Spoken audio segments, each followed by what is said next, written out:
20세기가 낳은 가장 위대한 신학자 한 사람을 뽑으라고 한다면 저는 독일의 본 회퍼 목사님을 뽑겠습니다. 이분이 쓰신 그 책 중에 옥중서신이라고 하는 책이 있습니다. 이 책은 이 본 회퍼 목사님이 히틀러 암살을 기도했다가 붙잡혀서 35살에 순교하거든요. 그 순교당하기 직전에 쓴 마지막 작품이 바로 이 옥중서신입니다. 이 옥중서신에 보면은 우리가 신앙생활 하면서 우리가 꼭 기억할 만한 그런 아주 인상적인 그런 일화가 하나 나오는 것을 이제 볼 수가 있습니다. 당시는 히틀러가 독일을 장악한 그러한 때이기 때문에 아무리 주일날에 이 교회라고 하더라도 목회자라 하더라도 함부로 이렇게 말할 수 있는 그런 상황은 아니었습니다. 그러나 이 본 회퍼 목사님은 담대하게 이제 하나님의 말씀을 이제 전했는데요. 그 내용이 이렇습니다. 어떤 그 술 취한 만취한 운전기사가 이제 버스를 몰고 있습니다. 만취했다 보니까 사람들을 치고 죽이고 막 그렇게 아주 난폭하게 이제 운전을 하고 있는 겁니다. 그런 상황에서 이제 여러분이 그 버스에 한번 탔다고 한번 생각을 해보라는 겁니다. 여러분이 더구나 그리스도인인데 만약에 그 버스에 탔다면 그냥 단지 뭐 부상자들 치료해주고 또 저 운전기사가 제대로 운전하게 해달라고 기도만 하고 그리고 뭐 돌아가신 분들이 있으면 그냥 장례만 치러주고 있을 거냐는 거예요. 만약에 여러분이 그리스도인이고 또 그 버스에 탔다라고 한다면 우리가 할 수 있는 최선의 일, 그것은 그 운전기사를 끌어내리고 그리고 나서 결국 그 운전을 스탑시키는 그것이 가장 합당한 일이 아니겠느냐. 이제 그렇게 이 본 회퍼 목사님은 설교를 했습니다. 이것이 이 본 회퍼 목사님이 살아온 인생의 길이었다는 겁니다. 그런데 이 본 회퍼 목사님이 이제 순교하기 직전 기도하다가 이제 하나님의 환상을 보는 겁니다. 그 환상 속에서 히틀러가 하나님의 심판대 앞에 서게 된 겁니다. 물론 심판주는 하나님이시죠. 하나님께서 이렇게 말씀하시더라는 겁니다. 너는 이 땅에서 수많은 사람을 죽이고 피 흘리고 죄를 범했으니까 너는 지옥에 들어가는 것이 마땅하다. 지옥에나 들어가라 라고 말씀하시더라는 겁니다. 그러니까 히틀러가 갑자기 하나님께 항변을 하기를 그러더라는 거죠. 아니 억울하다는 겁니다. 아니 너가 뭐가 억울하냐 그랬더니 자기는 이 땅에 살면서 지옥이 있다는 것을 듣지도 못했다는 겁니다. 누군가 나에게 와서 지옥이 있다는 것을 가르쳐 줬다면 나는 이렇게 죄를 범하지 않았을 거라고. 누구도 와서 나한테 알려준 사람 없었고 누구도 와서 나에게 전도한 사람이 없었다고. 나는 억울하다고 이제 그러더라는 겁니다. 근데 그 광경을 지켜보는 순간 이 본 회퍼 목사님이 그 자리에서 하나님 앞에 무릎을 꿇고 통회하고 자복하면서 회개했더라는 겁니다. 하나님, 저는 저 히틀러를 끌어내릴 생각만 했지 그를 위해서 기도하거나 그에게 전도할 생각은 하지 못했습니다.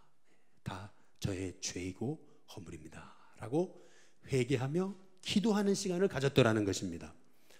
마찬가지로 오늘 우리가 함께 읽은 말씀에도 보면 예수님과 함께 십자가에 매달린 강도에 관한 그러한 말씀입니다.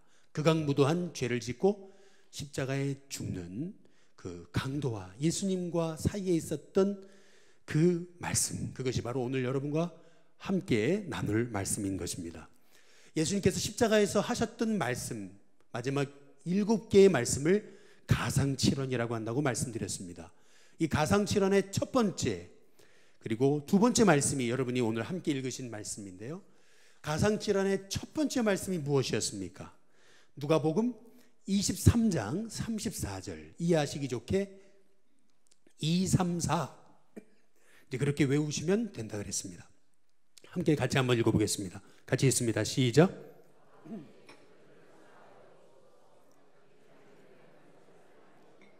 예수님의 첫 번째 가상칠언은 저들을 용서해 달라고 하는 예수님의 용서의 선언이고 예수님의 용서의 기도이셨습니다.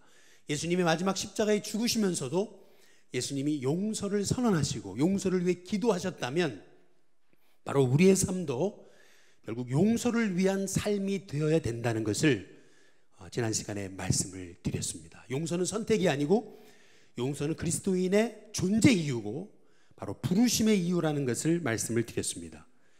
예수님의 가상칠언 두 번째 말씀, 그것은 누가복음 23장 43절입니다. 여기 보니까 오늘 내가 나와 함께 한번 따라해 보겠습니다. 낙원에 있으리라. 여기를 잘 보시면 예수님의 첫 번째 용서의 말씀이 있었기 때문에 우리의 낙원, 바로 천국, 구원의 삶이 있다는 것을 우리는 이 말씀을 통해서 깨닫게 되는 것입니다. 오늘 말씀을 통해서 우리가 먼저 살펴봐야 되는 것은 이 첫 번째 예수님의 가상칠언과 이 두 번째 가상칠언 사이에 얼마의 시간이 흘렀느냐라는 것입니다. 우리는 당시가 초분을 세는 시대가 아니었기 때문에 첫 번째 가상칠언과 두 번째 가상칠언 사이에 얼마의 시간이 흘렀는지는 알 수 없습니다. 그러나 분명히 우리가 알 수 있는 사실은 첫 번째 가상칠언과 두 번째 가상칠언 사이에 예수님과 함께 십자가에 매달렸던 두 명의 강도 중 한 명의 강도가 아주 급작스러운 그러한 회심, 변화를 경험하게 되었다는 것입니다. 우리 마태복음 27장 우리 41절과 44절에 보시면 우리 한번 같이 읽어보겠습니다. 함께 있습니다. 시작. 그와 같이 대제사장들과 서기관들과 장로들과 함께 희롱하여 이르되 함께 십자가에 못 박힌 강도들도 이와 같이 욕하더라. 여기 보면 대제사장, 서기관, 장로들이 예수님을 비난하고 비방하고 욕할 때 십자가에 예수님과 함께 매달린 두 강도들도 예수님을 비난하고 비판하고 욕하고 희롱했던 것을 볼 수 있습니다. 그런데 갑작스럽게 두 명의 강도 중 한 사람이 변화되거든요. 갑작스러운 변화, 갑작스러운 회심을 이제 경험하게 되는 것을 볼 수가 있습니다. 누가복음 23장 39절에서 우리 40절 말씀인데요. 같이 한번 읽어보겠습니다. 함께 있습니다. 시작. 달린 행악자 중 하나는 비방하여 이르되 내가 그리스도가 아니냐 너와 우리를 구원하라 하되 하나는 그 사람을 꾸짖어 이르되 내가 동일한 정죄를 받고서도 하나님을 두려워하지 아니하느냐. 한 사람은 예수님을 끝까지 비방하지만 다른 한 사람은 갑작스러운 마음의 변화를 일으킵니다. 그리고 하나님을 두려워하기 시작합니다. 제가 홍천에서 목회할 때 하루는 수요일이었습니다. 보통 수요일 날에는 열심히 신앙생활하는 분들이 주로 예배에 나오지 않습니까? 그런데 저 뒤쪽에 아주 낯익은 얼굴 하나가 예배에 오신 겁니다. 가만히 이렇게 보니까 동네 이장이었어요. 사람들이 이 동네 이장에 대해서 늘 했던 말이 뭐냐면 다른 사람들은 구원을 받아도 저 사람은 안 된다고. 독실한 불교 신자에다가 저 사람만은 전도해도 소용없다고 했던 사람인데 그날 수요일 날 저 뒤편에 앉아 있으니까 이제 교인들이 본인들도 놀라셨는지 자꾸 두리번 뒤를 쳐다보시더라고요. 꼭 야, 저 사람이 왜 왔지? 저 사람이 어떻게 교회를 찾아왔지? 라고 하는 심정으로 이렇게 그 이장을 쳐다보는 것이 기억이 납니다. 마찬가지로 여기 십자가상에 예수님과 함께 매달렸던 그 강도 한 사람도 갑작스럽게 마음의 변화를 일으켜서 예수님을 찾거든요. 하나님을 두려워합니다. 우리는 여기서 왜 이 죄인의 마음이 갑작스럽게 바뀌었는지를 우리가 먼저 살펴봐야 됩니다. 왜 갑작스럽게 이 강도의 마음이 갑작스러운 그 회심을 경험하게 됐냐는 겁니다. 저는 그것이 예수님의 용서의 선언, 용서의 기도 때문이라고 분명히 믿습니다. 오른손에 십자가에 못 박히면서도 아버지 저들을 용서해달라고, 왼쪽에 못 박히면서도 아버지 저들의 죄를 용서해달라고, 다리에도 못 박히면서도 저들의 죄를 용서해달라고, 가슴에 창에 찔리시면서도 저들을 용서해달라고.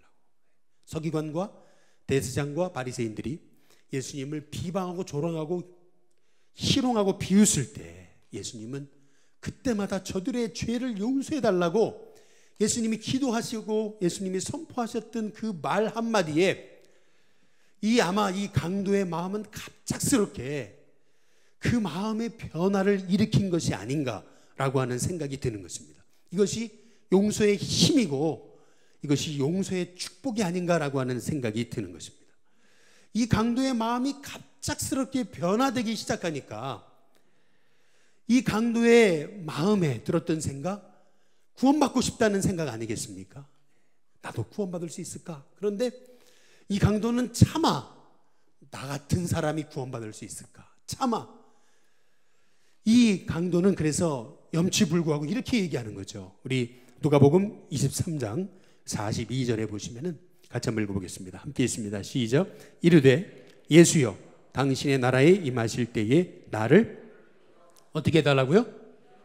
차마 구원하소서가 아니라 나를 기억하소서.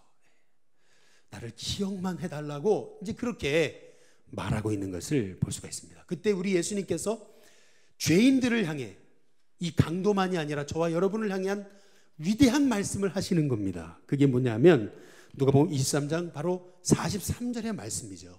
내가 진실로 너에게 이르노니 오늘 내가 나와 함께 낙원에 있으리라.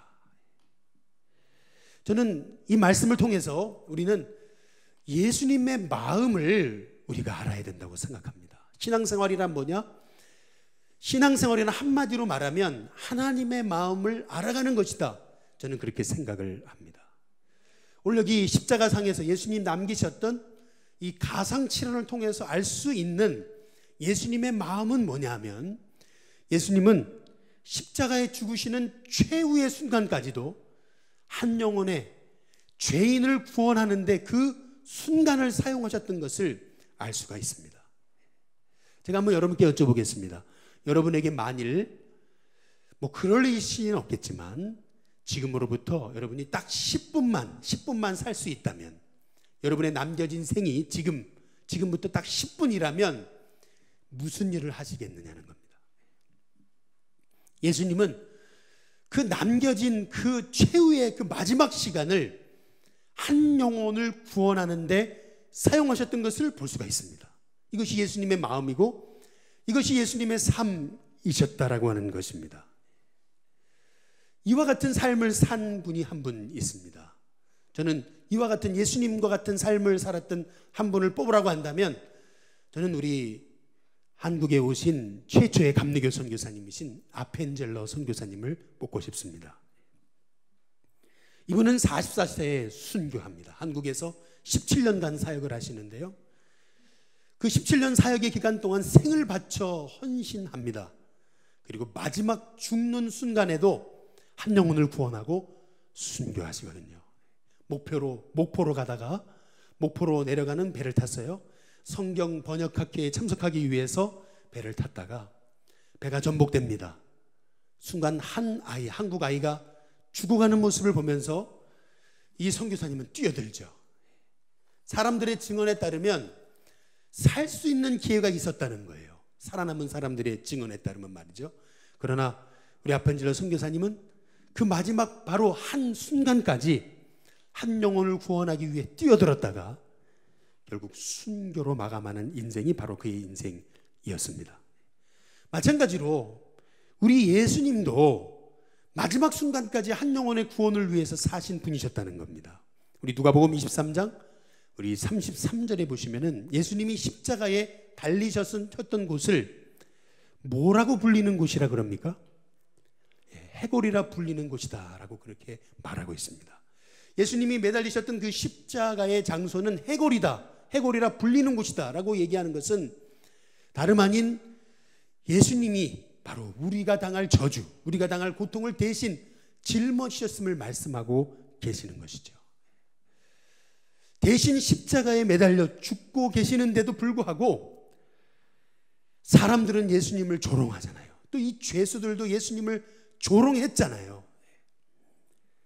아니 우리 같으면은 어떻게 그럴 수가 있느냐고 이제 그렇겠지만은 예수님은 그 사람들을 위해서 저들의 죄를 용서해 주옵소서. 예수님 끝까지 선포하지 않으십니까? 성경 밖에 자료에 따르면은 예수님과 함께 십자가에 매달렸던 이 두 죄인의 이름을 한 사람은 디스마스라고 부르고 한 사람은 게스타스였다고 얘기를 합니다. 아마도 우리 예수님이 디스마스에게 향해서 너의 죄를 용서하노라 라고 말씀하셨을 겁니다. 또 게스타스의 이름을 부르면서 너의 죄를 용서하노라 라고 예수님이 말씀하셨겠죠. 그러나 그때 한 명은 끝까지 회개하지 않습니다. 끝까지 회개하지 않고 예수님을 비방하고 저주하죠. 그러나 다른 한 사람은 마음의 문이 열립니다. 마음의 문이 열리니까 비로소 자기가 죄인임을 깨닫잖아요. 그러면서 하나님을 두려워하게 됩니다. 내가 어떻게 하나님을 만나지? 어떻게 이러고 하나님을 만나지?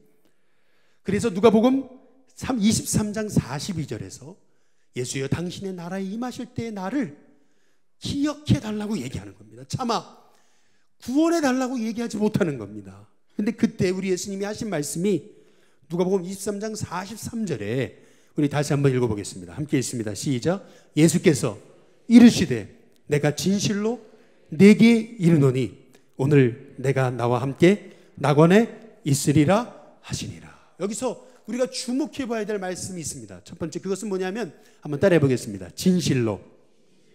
이 진실로라는 단어가 굉장히 중요합니다. 왜냐하면 이 진실로라는 말씀을 통해서 우리는 구원의 확실성에 대해서 알 수 있기 때문에 그렇습니다. 많은 사람이 그렇게 얘기하죠.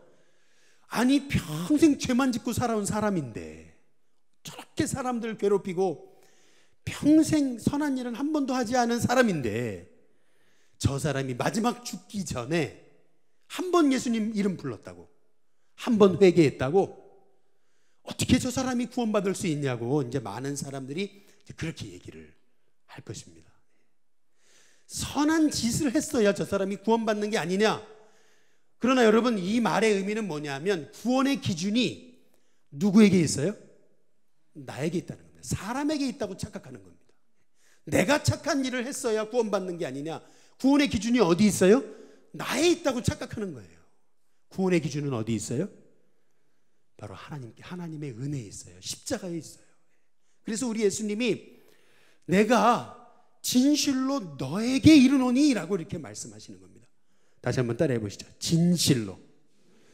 사람들이 이 구원이라고 하는 것이 뭔지 모르기 때문에 우리 예수님께서 내가 진실로 너에게 이르는데, 여기서 나라고 하는 분은 누구냐면 우리는 하루에도 이 말했다 저 말했다가 우리의 말이 수십 번씩 바뀌지 않습니까? 이 말했다 저 말했다가. 그러나 우리 예수님은 말씀 1.1획도 변함없으신 바로 하나님의 아들 아니세요? 그분이 우리에게 하시는 말씀입니다. 내가 진실로 너에게 이른다. 오늘 내가 나와 함께 낙원에 있겠다. 우리 주님 말씀하지 않으십니까? 제가 옛날에 춘천에서 제자 양육을 할 때 우리가 이제 다다음 주에 이제 우리가 교육 훈련을 시작합니다. 근데 춘천에 있을 때도 제자 양육을 했었던 적이 있는데 그때 한 집사님이 이런 간증을 했었어요. 제자 양육을 하다 보면 자기 얘기를 나누지 않습니까? 이분이 지난주에 있었던 그 얘기를 하는데 이런 얘기를 해요.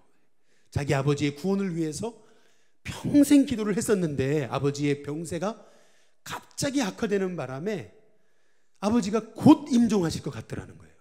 근데 아버지가 이렇게 갈 수는 없다는 거예요. 아버지가 예수님 믿지 않고 이렇게 돌아갈 수는 없다는 거예요. 그래서 아버지가 인천에 계셨는데, 그 병원이 인천에 계셨는데 그날 밤 목사님께 부탁을 해서 춘천에 계신 목사님을 좀 와주시면 안 되냐. 그래서 춘천에 계신 목사님이 인천까지 그 밤에 달려온 거예요. 그래가지고 마지막 순간에 이 아버지가 예수님을 영접하고 구원받고 가셨다는 거예요. 근데 그날 저녁에 환상을 본 거예요. 이 집사님이 말이죠.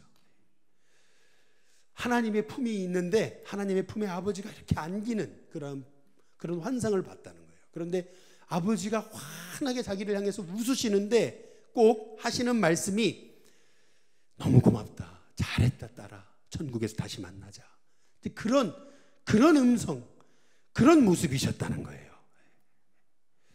근데 이분이 이제 그날 그 간증을 하게 된 이유가 뭐냐 하면, 우리 아버지도 이렇게 마지막 순간에 예수님을 영접하고 부름받았는데 우리 아버지도 구원받는 게 맞냐고. 그거를 질문하고 싶으셨던 게 바로 그 얘기를 꺼냈던 이유였습니다. 여러분, 이 땅에서 우리가 받을 수 있는 최고의 축복은 뭐냐? 그건 구원입니다. 또 하나님이 구원하시지 못할 영혼이 이 땅에 한 사람도 없고, 또 구원에 관해서 절대 늦은 시기는 없습니다. 그래서 우리 주님이 우리에게 오늘 이 말씀에서 하시는 아주 중요한 말씀이 있습니다. 그게 뭐냐면 오늘이라고 하는 단어입니다. 한번 따라해 보겠습니다. 오늘. 누가복음 23장 42절에 보시면은 한번 같이 읽어보겠습니다. 같이 읽습니다. 시작. 이르되 예수여 당신의 나라에 임하실 때에 나를 기억하소서. 여기 보면 한번 따라해 보겠습니다. 임하실 때에. 여기 잘 보시죠. 죄수가 하는 말입니다. 예수여 당신의 나라에 임하실 때에 나를 기억하소서. 이 죄수는 구원을 미래적으로 생각하고 있는 겁니다. 당신의 나라에 임하실 때에 나를 기억하소서. 그런데 우리 예수님은 뭐라 그러시죠? 누가복음 23장 43절에 오늘, 오늘, 나중이 아니고 오늘, 바로 지금 너가 나와 함께 낙원에 있을 거다. 우리 주님이 말씀하십니다. 그래서 누가복음 19장 9절에도 보시면은 예수님이 삭개오를 만나서 하셨던 말씀 같이 한번 읽어보겠습니다. 함께 있습니다. 시작. 예수께서 이르시되 언제요? 오늘 구원이 이 집에 이르렀으니 이 사람도 아브라함의 자손이미로다. 여러분, 구원은 바로 현재적인 것입니다. 여러분이 예수님을 영접할 때 바로 그 순간 여러분에게 이미 천국이 임하게 된 것입니다. 이 오늘이라고 하는 단어가 왜 이렇게 중요하냐면은 어쩌면 우리는 내일이 없는 사람입니다. 한번 따라해 보시죠. 우리에겐 내일은 없다. 여러분, 어쩌면 우리는 내일이 없어요. 왜냐하면 내일 나에게 무슨 일이 벌어질지는 아무도 몰라요. 우리는 단 오늘을 살고 있는 사람일 뿐입니다. 내일은 내 소관이 아니에요. 내일 내 인생에 어떤 일이 벌어질지 아무도 알 수 없습니다. 오늘이 왜 이렇게 중요한지, 그래서 이런 얘기가 있지 않습니까? 당신이 헛되이 보낸 오늘은 어제 죽어간 이들이 그토록 살고 싶어하던 내일이라고 말이죠. 그래서 히브리서 3장 13절 말씀에도 이런 말씀이 있어요. 오직 오늘이라는 일컫는 동안에 매일 피차 권면하여 너희 중에 누구든지 죄의 유혹으로 완고하게 되지 않도록 주의하라 라고 말씀하십니다. 한번 따라해 보겠습니다. 오직 오늘이라 일컫는 동안에. 여러분, 오직 오늘입니다. 오늘, 내일이 아니에요. 여러분에게 구원이 필요한 시기는 내일이 아니에요. 오늘입니다. 여러분에게 천국이 필요한 시기는 내일이 아니에요. 오늘이라는 거예요. 여러분이 전도의 사명을 감당해야 될 때가 내일이 아니고 오늘이라는 겁니다. 오늘. 마지막으로 오늘 누가복음 23장 43절에 보면 우리 예수님이 이렇게 말씀하시죠. 내가 나와 함께 어디에 있으리라고요? 낙원에 있을 거다. 여러분, 이게 얼마나 중요한 말씀인지 모릅니다. 예수님은 십자가에 매달려 예수님은 사람들을 바라보셨지만 그러나 예수님의 마음의 눈은 천국에, 낙원에 있었습니다. 어쩌면 이 말씀에서 예수님이 가장 강조한 말씀 하나를 뽑으라면 그것은 저는 낙원이라고 뽑겠습니다. 예수님이 줄곧 바라보신 곳, 예수님이 평생 바라보신 곳, 저는 그것이 천국이라고 믿습니다. 기독교 신앙을 기독교 신앙 되게 하는 두 개의 기둥이 있어요. 그게 뭐냐 하면 첫 번째는 한번 따라해 보겠습니다. 십자가 신앙. 두 번째는 따라해 보겠습니다. 천국 신앙. 여러분, 이 십자가 신앙, 천국 신앙이 기독교의 두 기둥입니다. 천국 신앙이 중요한 이유는 천국 신앙이 있어야 이 땅의 고난을 이깁니다. 그래서 수많은 우리 그리스도인들, 선조들이 고난 앞에서도 담대할 수 있었던 것은 십자가 신앙이 있었기 때문에 그렇습니다. 그러나 또 하나, 우리에게 필요한 신앙은 뭐냐? 천국 신앙이에요. 천국 신앙이 있으니까 여러분 우리가 이 땅에 매이지 않습니다. 천국 신앙이 있는 사람은 초가 삼간에 살아도 비굴하지 않습니다. 천국 신앙이 있는 사람은 세상 유혹에 넘어지질 않아요.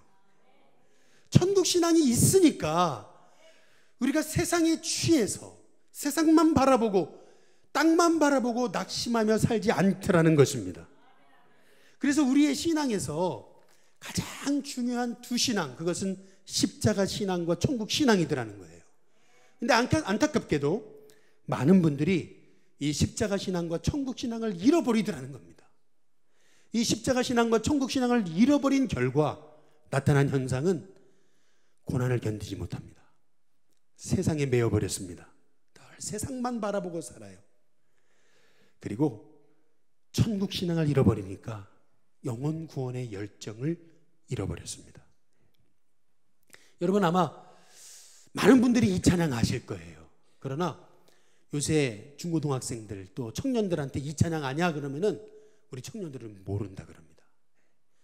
과거에 불과 3, 40년 전까지만 해도 우리 한국교회가 가장 즐겨 불렀던 찬양들 가만히 보면은 그게 십자가 신앙과 천국 신앙이었습니다.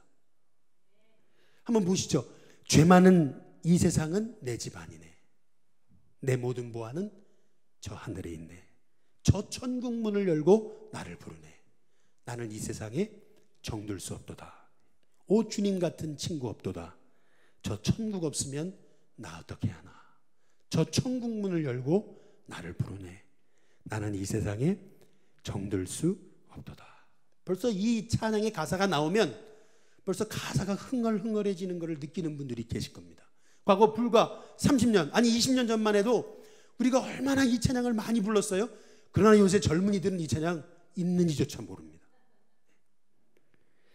제가 군생활을 할 때 최전방 철책선에서 제가 화천에서 군생활을 했습니다. 밤에 이제 철책선에서 근무를 서게 되면은 가끔 이렇게 푸시럭하면서 뭐가 움직여요. 처음 이등병 때 밤새 보초를 설 때 저는 북한 병사인 줄 알고 깜짝 놀라가지고 호들갑을 떴는데 옆에 있는 우리 고참병이 멧돼지라고 이제 그럽니다. 멧돼지가 좋아하는 게 뭐죠? 도토리입니다. 도토리를 보면은 막 파죠. 파다 보면은 옛날에 떨어진 게 있잖아요. 더 팝니다. 땅에서 나오는 줄 알고. 우리는 멧돼지한테 얘기해주고 싶죠. 도토리는 어디서 떨어지는 거예요? 하늘에서 떨어지는 겁니다. 나무에서 떨어지는 거지 아무리 땅을 파도 도토리는 나오지 않는 것을 잘 알고 있습니다. 마찬가지입니다. 우리의 신앙이 참 이 세상에서 승리하는 신앙생활이 될 수 있으려면 우리는 위를 바라봐야 됩니다. 멧돼지한테 위를 봐 해야 하듯이 마찬가지로 우리 인생도 결국 천국을 바라보며 신앙생활할 때 우리가 이 땅에서 세상에 속지 않고 세상 때문에 넘어지지 않고 이 세상 속에서도 비굴하지 않고 비참해하지 않고 승리하는 하나님의 종이 될 수 있다는 겁니다. 제가 미국에 있을 때 종교 비자 그리고 영주권을 할 기회가 있었습니다. 근데 하지 않았어요. 여러 가지 이유가 있었지만 결정적인 이유는 저는 한국에 들어갈 마음이 있었기 때문에 그렇습니다. 아이들이 이제 중학교 들어갈 때 다 짐 싸들고 한국으로 들어가니까 옆에 있던 분들이 아니 이 미국 교육이 얼마나 좋은데 애들 데리고 한국으로 들어가냐고. 저는 제 마음에 한국으로 들어간다. 저는 그 마음이 있었습니다. 그래서 미국에 있을 때 여러분 그 미국 생활을 하려면은 그 침대가 있어야 되거든요. 다 밑에가 카펫이니까 밑에서 불이 안 나오잖아요. 그래도 침대는 사지 않고 그냥 간이형 매트리스 갖고 쓰다가 사람들이 이렇게 안 쓴다고 주면은 받아가 쓰고 의자도 소파도 다 사람들이 주면은 받아가지고 썼어요. 그렇다니까 다 언밸런스잖아요. 그러나 그게 비참하거나 그게 못 산다거나 이렇게 생각하지 않았어요. 왜요? 저는 한국으로 돌아가리라. 저는 그 마음이 있었으니까요. 마찬가지로 여러분 천국은 허구가 아닙니다. 천국은 실제입니다. 천국은 있어요.